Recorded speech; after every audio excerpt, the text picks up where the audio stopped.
You're watching Open Agenda. Here's our host, Joe White. Welcome to Open Agenda. I'm your host, Joe White. With me in the studio is our executive producer, Joe Venosa. Joe, thanks for coming out today. Pleasure, Joe.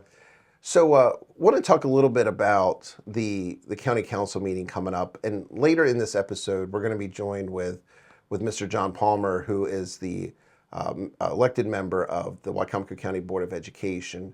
We're going to talk about the budget process that they went through.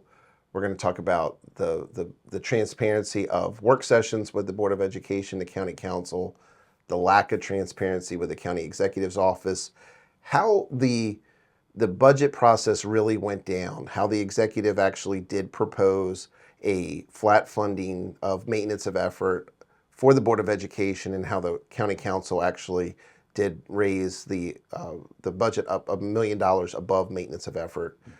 Very interesting, because that's not the story that's out in public. So Yeah. So before we get there, let's talk about the county council meeting. The next one's on September 17th at 10 a.m. Yes, sir. You were at the last county council meeting. There were a couple hearings. A few folks spoke out. At this meeting, there are going to be 2 hearings and 1 introduction of legislation, and I think we should talk about those. Sure. One is the public hearing to actually dedicate the library downtown as surplus property. Now, this is part of the process to move the library out to Shoemaker Pond. What's your feelings on some of this? Yeah, well, again, this was no surprise. This has been coming for quite a while, and as you just said, it is part of the process.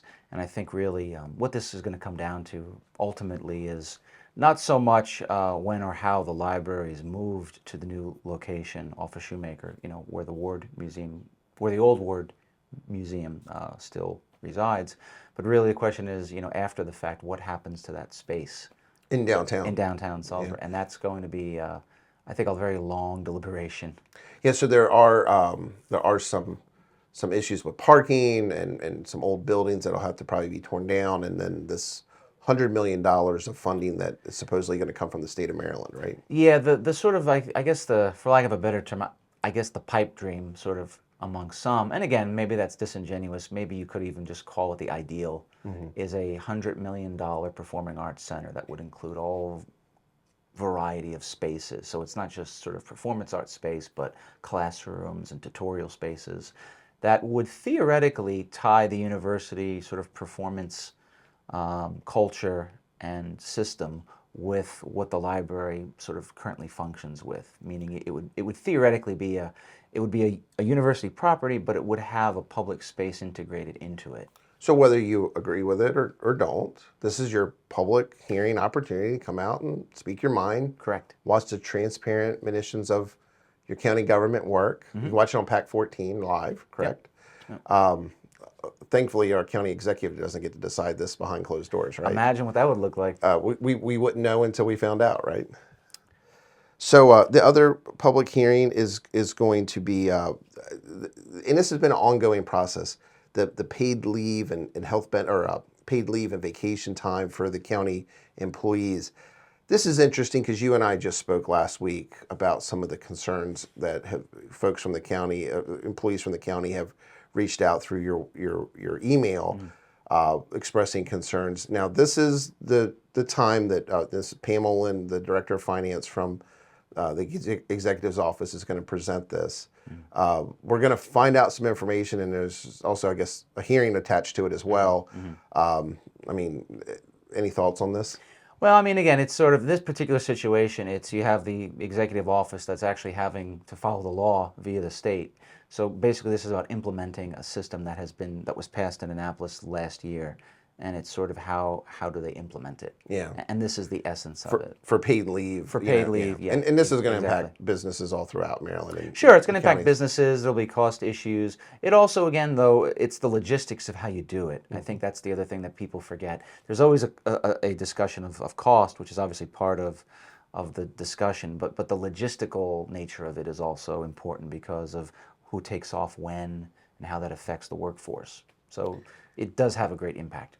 So there is Bob Benson, who's the county council attorney. He's going to be introducing legislation. And this has been brought forth by Josh Hastings. for bamboo, invasive bamboo. Bamboo's coming back. We're going to talk about it again. But hey, Joe, honestly, you can't say that this hasn't been out in public. I mean, Oh, yeah. there was a work session in June. There was one hearing. We've watched the county council have discussions. Listen, right? no matter what anybody says, the bamboo issue has been very transparent. It has. One of the most articulate speakers for this has been Mr. Jim Atkins. He spoke about the need for a very well-defined process of who's responsible for what. Correct. And he did that through these hearings and public comments. Correct. I mean, he's a smart guy. Yeah. Lives over on the west side of the county. I'm pretty sure he's probably going to be at this meeting. I'm going to guess that he probably isn't missing this one. Yeah, and again, it kind of shows you sort of what the initial bill that Councilman Hastings sort of put forward and the importance of public comment and critique in what now the sort of close to final product looks like, because it is a vastly different piece of legislation. If we don't have folks participating in our democracy, then we don't have one, right? Correct. Yeah. So in this episode, I'm actually going to sit down with Mr. John Palmer for the Board of Education. He has spoken out often at budgetary hearings, sometimes just in public comments, particularly about issues that affect the Board of Education. But I also had a chance to talk with him about how does the Republican Central Committee work in this county now versus maybe how it worked when he was a bigger part of it 7-8 years ago. The Republican Club and even some of the other groups that have very high influence on the Republican Central Committee in this county. He's a fascinating person. He has a perspective that's unique to almost anyone else I know. He loves to paint. I think he's going to talk about painting. Yeah, and I don't know if he said he loved to paint or he just painted a lot. I guess we'll find out. We're going to find out right after this. So stick around. You got to find out more about this story about John Palmer and his painting skills. I promise you, you're not going to want to miss it. So stick around. We'll be right back. Welcome back to Open Agenda. I'm here with our guest today, Mr. John Palmer from the Wicomico County Board of Education. Thank you for joining us today. Good to be here. So I want to get to know a little bit more about you. I know you're from Maryland, but at some point you joined the Navy, right? Correct. So I mean, what did you do in the Navy? Well, in the Navy, I joined because at the time there was a draft going on, and I won the lottery while I was in high school. Okay. So before I had to put my name on the line, I signed up for the Navy. And after that, I had a delay program, 90-day delay program, and then I went and joined the Navy and stayed for 21 years. Well, thank you for your service. It was an honor. But I want to know, what's the worst job you ever had to do in the Navy? Was it peeling potatoes or painting a ship deck or what? Painting. I literally hate painting. Okay. So they sent me down into the boiler rooms off the coast of Vietnam, and it was like 130 degrees down there. And they started me painting and Okay. painting and painting. And I learned to hate painting. Well, I have a fun surprise for you. We're going to paint this studio right after we finish shooting this segment. So I'd like for you to stick around for that. Will you stay? No problem. I can give you a lot of pointers on that. So I know you're an enthusiastic supporter of the Board of Education, and we're going to talk about that later. But tell me a little bit about the process that in 2015 got you appointed to the Board of Education. Well, in 2015, I was on the Central Committee, the Republican Central Committee, and there was an appointment that came up because somebody was no longer on the Central Committee. So we went through a process of filling out an application and a resume, just like you would for a regular job. And you go through a process of screening and interviewing and with the Central Committee members, and then top three people are sent up to the governor, and the governor makes a selection, and that's how I got involved in it. Now, since then, you have actually been elected, correct? Correct. So you're an elected member of the Board of Education, and one of the things I find interesting is you have districts just like the county council, and you still have 2 at-large members just like the county council, right? Correct. We mirror the county council exactly. Okay.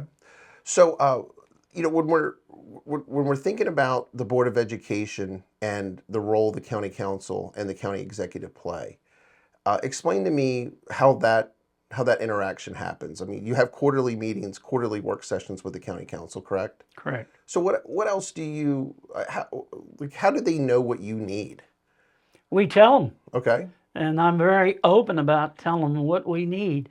And we do it from our work sessions, from what we hear from parents, from what we hear from the state and federal government, and we put these in our budgets, and we submit our budgets, and whatever they say we need, they will give us the funding for it. So you have quarterly work sessions with the county council. How often do you have work sessions with the county executive?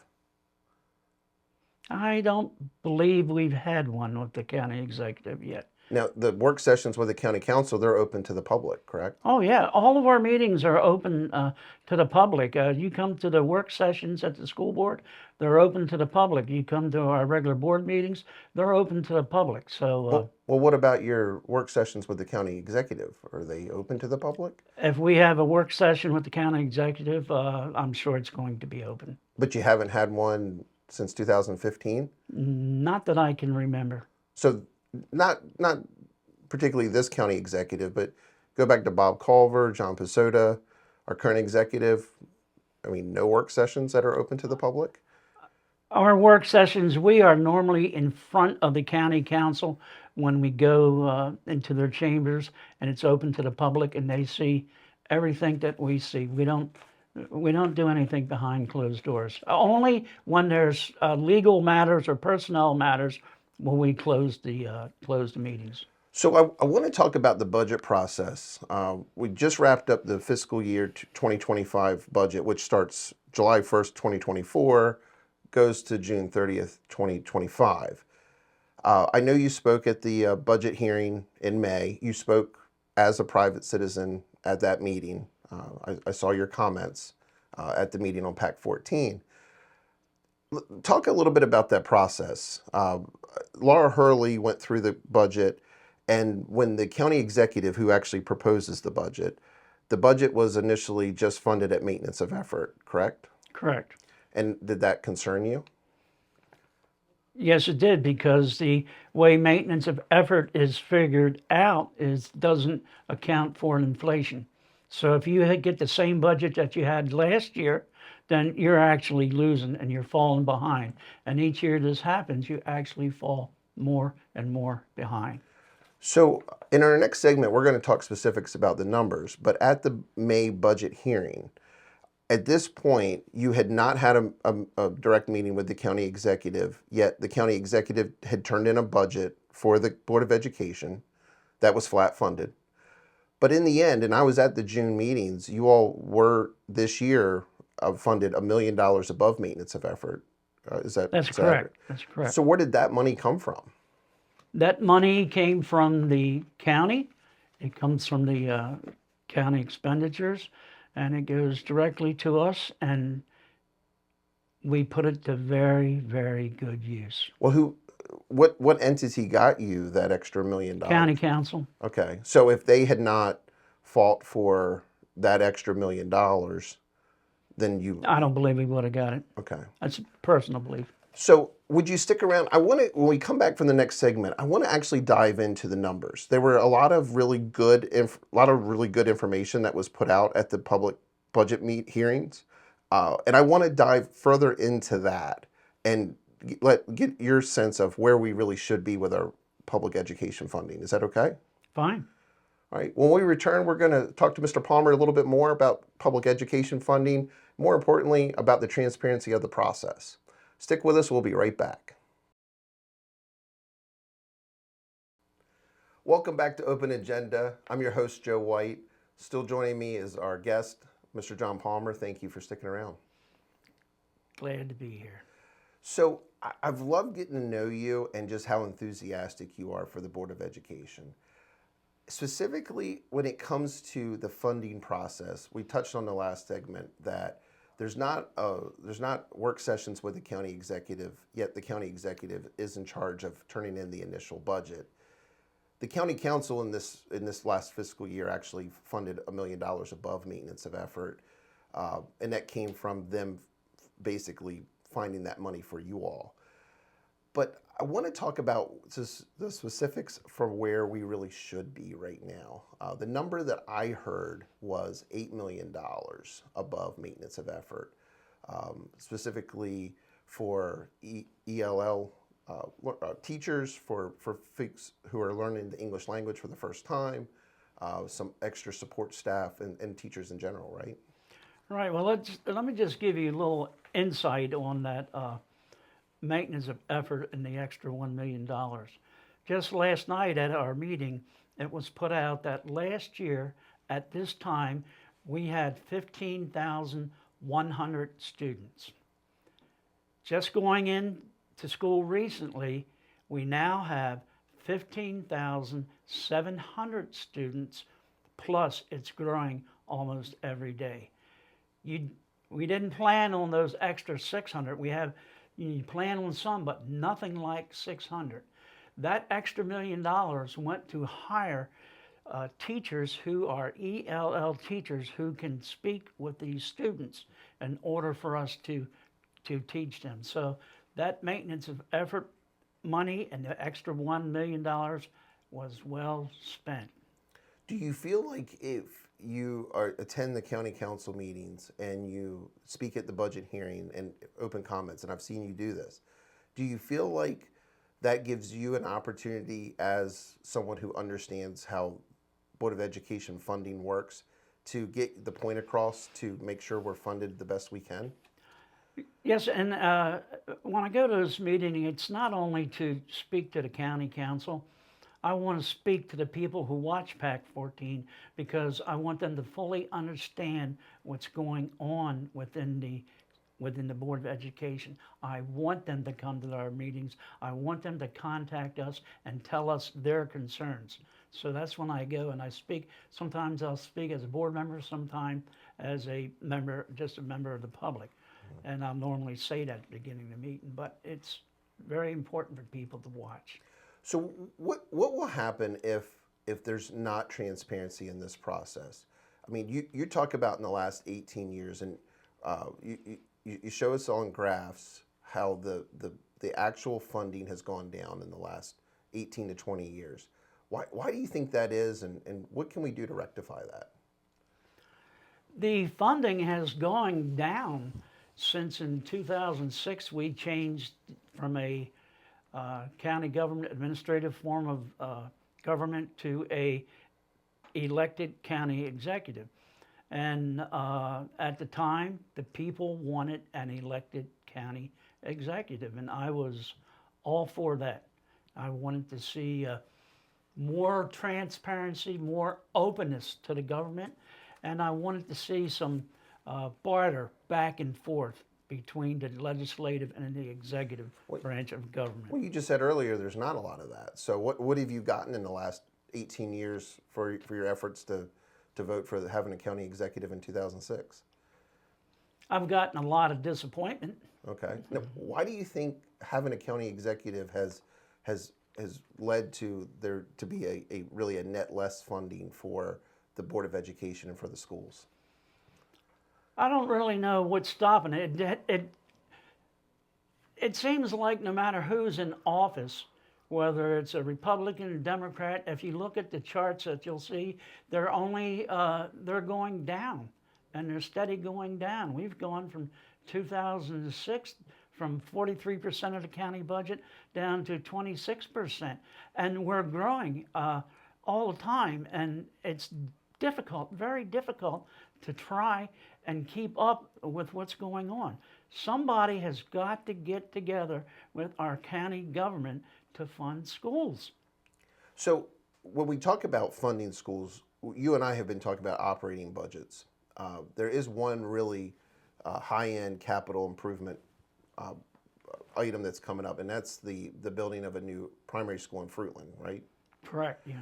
So at the budget meetings, what I observed was a county council that was eager to get this school built. We had already spent almost $2 million on plans. These plans have a shelf life. They expire. If you don't build the school within 2 years, you had to start over another $2 million for plans. we had the money in contingency, enough money to build this school. Our county executive, especially through the finance director, Pam Oland, were really adamant that we use bonding for that. Was the Board of Education privy to like how that quote unquote barter was going? Yes, we knew that the public and wanted to use the money that we already have. We have the largest reserve in history right now. In fact, I think we have the largest percentage of reserve in the entire state of Maryland.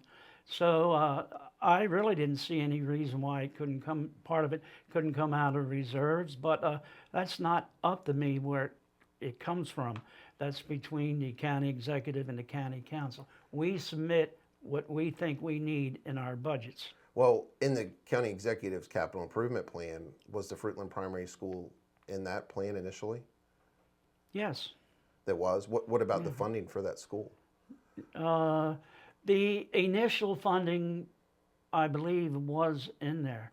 I'm going to disagree with you. I don't think in the county executive's plan, the budget to build Fruitland Primary this year. In fact, I think she actually said she wanted to move it back 1 year, which would have caused us to have to redesign and redevelop that plan.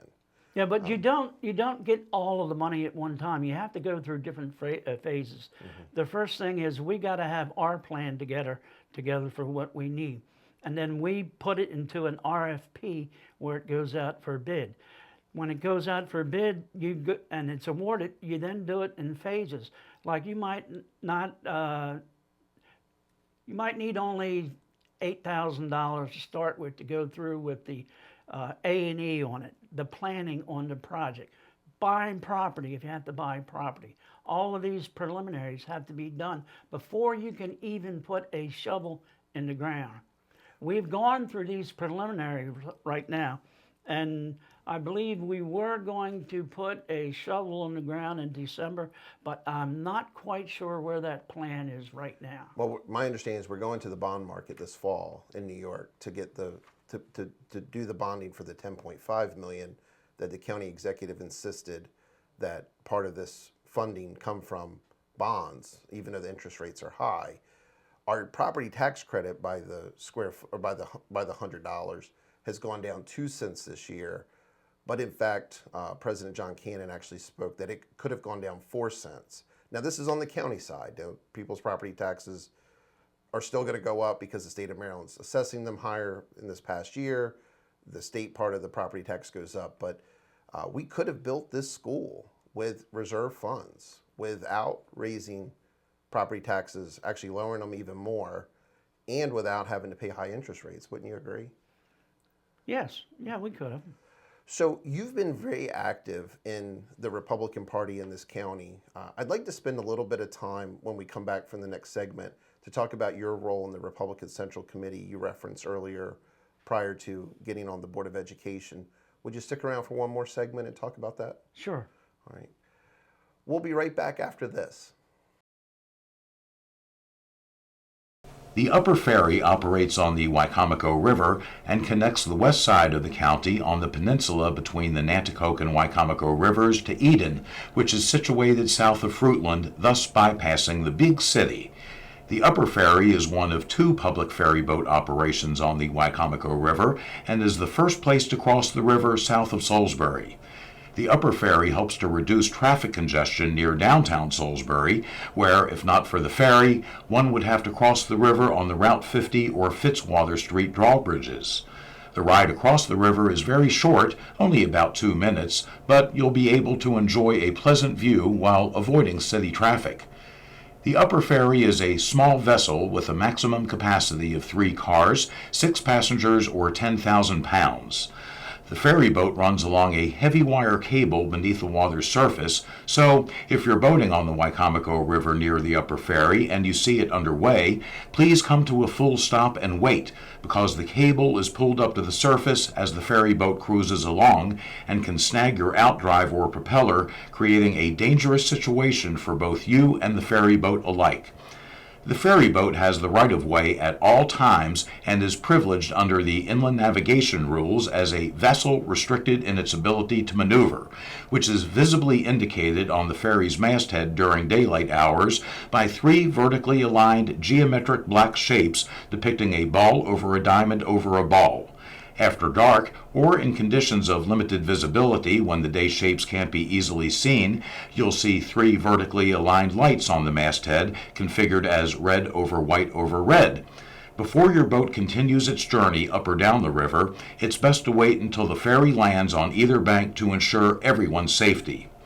There's no charge to ride on the upper ferry, and it runs 7 days per week, year-round, but is closed on county holidays. The ferry's hours of operation are adjusted seasonally, and there are times when the boat is out of service for repairs or when weather or river conditions cause operations to be temporarily suspended. So, it's always best to check the Wicomico County Department of Public Works website before leaving home, or you can call the ferry hotline at 410-543-2765 for a status report. This is Mike Goldberg for Open Agenda. Back to you, Joe. Thank you for sticking around with Open Agenda. I'm your host, Joe White. Still in the studio with me is Mr. John Palmer from the Board of Education. Thank you for staying around. Glad to. So I want to take some time to explain the Republican Party in Wicomico County with you. You talked in 2015 that you were a member of the Republican Central Committee. How is that different from the Republican Club in this county? The Central Committee is an elected position. It's non-paying, but it is an elected position, and we deal with the central issues, the policies, and all that come before the people. So what's the Republican Club do? The Republican Club is responsible for raising funds to support Republican candidates, and we do it through fundraisers and different events, like our annual crab feast that we just had locally. And the Central Committee will do things like the annual Lincoln Day dinner in order to raise funds for the people who are running for office in the Republican Party. I got you. So last year at the Lincoln Day dinner was Dr. Ben Carson was the keynote speaker. Fantastic. Yeah, Fantastic. I had a chance to listen to him. He was wonderful. Yeah, he's great. Yeah. So now you were an elected member of the Republican Central Committee, but you resigned your position. Is that correct? That's correct. And you weren't the probably only about- one? You weren't the only one? No, there were 2, I think maybe 3 others who resigned right after myself. Yeah. I don't want to speak for them, but why did you resign? Well, I've been with the Republican Party for a long time, active in the Republican Party. And during the last election, there were some big changes within the party, and it was split. And I didn't know whether I wanted to continue in the party or not. So I just threw it up in the air during the last election. Never spent a dime during the election. I only went to the quorums and talking to the people that I knew, and I just left it up to somebody else to decide whether I should go on or not. And lo and behold, it was decided that I should go on. But the attitudes have not changed within the Central Committee. We're still divided, or we were still divided. I don't know how they're doing now. We were divided, and it was not a very good atmosphere to work in. And having retired twice, I really don't need the aggravation. Who leads the Republican Central Committee now? To tell you the truth, I don't even know who was elected as president. Okay. So what role does the Delmarva Conservative Movement play in the current Republican Central Committee in Wicomico County?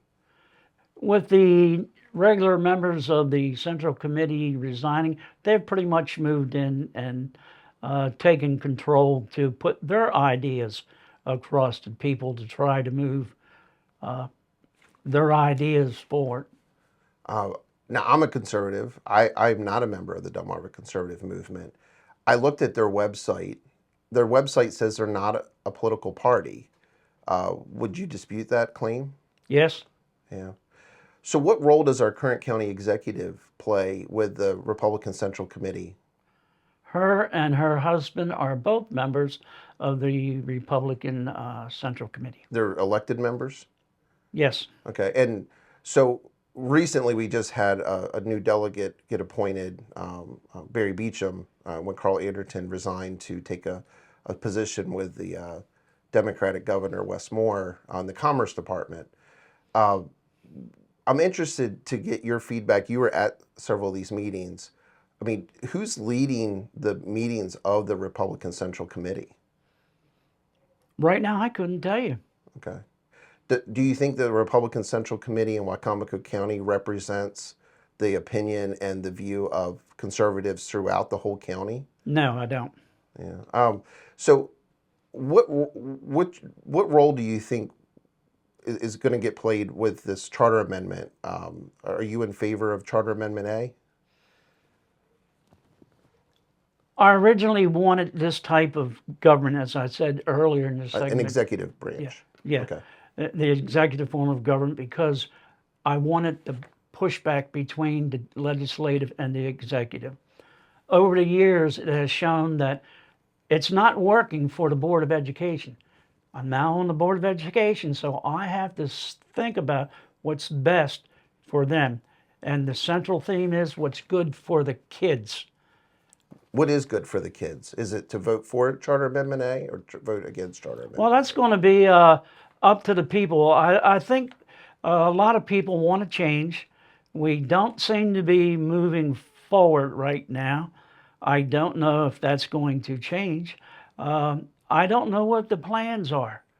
I see a lot of back and forth, and again, I see the divisiveness and the not getting along going on, and I don't like it, and I don't know if it's going to change. So it's going to be up to the voters to make that determination. And they're going to have to decide whether they want our Board of Education and with the kids to keep going down, or if we're going to have a change of direction and start going up again. So, at the end of the day, though, if the Board of Education wants an open, transparent work session with the government of Wicomico County, where are they going to find that open work session? Question A. Okay. Thank you very much for your insight. Thank you again for your service with our country and with our Board of Education. I think you give a very unique perspective and a very passionate one at that. So thank you for your time. It was an honor, and I'm ready to do it all over again. So I think if you want to find more information, just like Mr. John Palmer has spoken about, either watch the county council meetings on PAC 14 or attend. They're on Tuesdays. Of course, we're always going to keep you updated here at Open Agenda about what's on the agenda, who voted for what, and what other hearings are coming up in the near future. Thanks for joining us today. Have a great evening. We think Mark Carroll is the best editor ever.